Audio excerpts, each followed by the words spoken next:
My name is Rajaf, and today we'll be discussing something a little bit different from our usual episodes. Today we'll dive into one of the most important parts of self-improvement in life, our diet. In today's day and age, around 39% of the world, ages 18 and older, are overweight and or obese, and our foods usually contain tons of processed sugar and strange ingredients that aren't good for our health. That's why today we'll be looking at the diet of one of the most well-known indigenous people in the world. These vast and unique groups of people stretch throughout the Americas and use every aspect of their land to their physical and spiritual advantage. These are the Native Americans.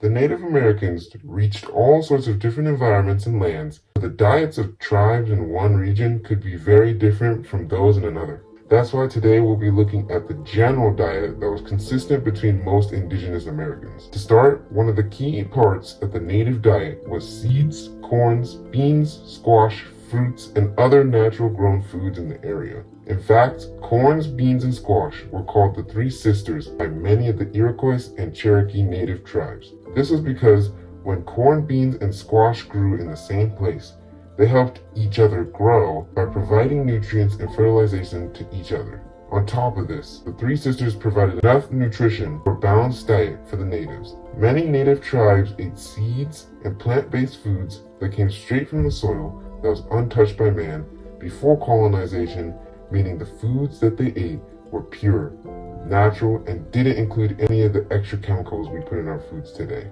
But seeds and vegetables weren't the only types of foods that the natives ate. Depending on what region of the Americas they were, natives ate all types of game animals: bears, beavers, deers, alligators, mooses, raccoons, squirrels, buffalo, etc. They usually hunted these animals with sharp stone-tipped spears and their signature wooden bow and arrows. Going in groups of hunters and using various techniques, many tribes were able to successfully hunt the various aforementioned animals to eat. But the Native Americans didn't just stop at then hunting and eating the animals. In many cases, like that of the Sioux tribe, every part of the animal they hunted would be used for their own survival. For example, the tribes that hunted bison would use the bison bones to make tools and even some of the hair from the bison to make other stuff like rope.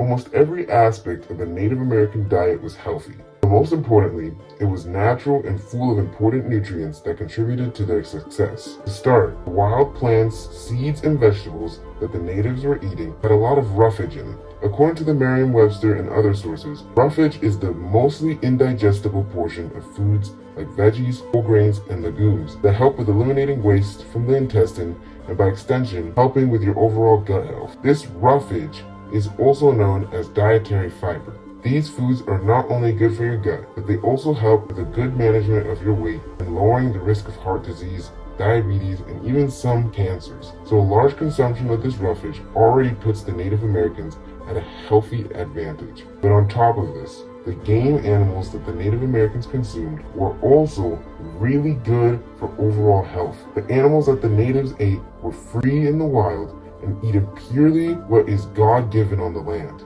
This means that these animals were untouched by implants, hormones, and other harmful stuff that various cattle industries around the world put in our meats today. Thus, the game being eaten by the natives was high in protein and polyunsaturated fats. These types of fats produced omega-3 and 6 fatty acids, which are essential for cell growth and brain function. They are also good for preventing arrhythmia, lowering blood pressure, controlling blood sugar, etc. These types of fatty acids are only available through consumption of food and provide many benefits than what were already listed. So combining the fiber-rich plants and essential fatty acids in wild game, the natives sustained a healthy and natural diet for many years, which allowed them to survive and thrive in the fierce lands of the Americas.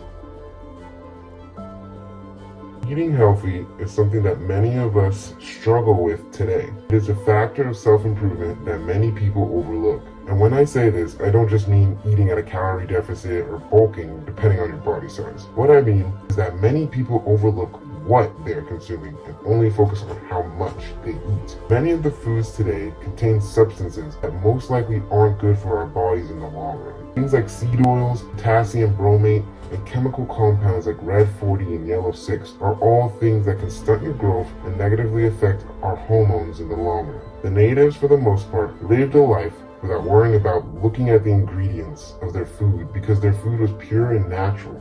In today's day and age, we have sacrificed natural foods for quantity rather than quality. And in this process, we have led an entire generation into unhealthy eating habits and becoming more prone to diseases and stunted growth and even infertility in some cases. But there are still ways to eat natural foods. Some supermarkets and produce and products, both online and in-store, offer fresh fruits, meats, and vegetables that aren't chemicalized and tampered with. Although choosing healthier and natural foods is relatively more expensive, in the long run, the benefits outweigh the negatives. So if you can, I would recommend all of you to research both in your area and online about ways to get natural and healthy foods, and also what to eat depending on what best suits you. Because at the end of the day, what we consume and the diet we have matters. It affects all that we do throughout our days, so why not try to keep that diet clean and healthy? If you enjoyed this video, please leave a like and subscribe so that you can stay tuned whenever a new video on the channel drops. If you want to see short clips and extra content, follow me on Instagram and TikTok. Besides that, thank you for watching this episode of Jumla Historia.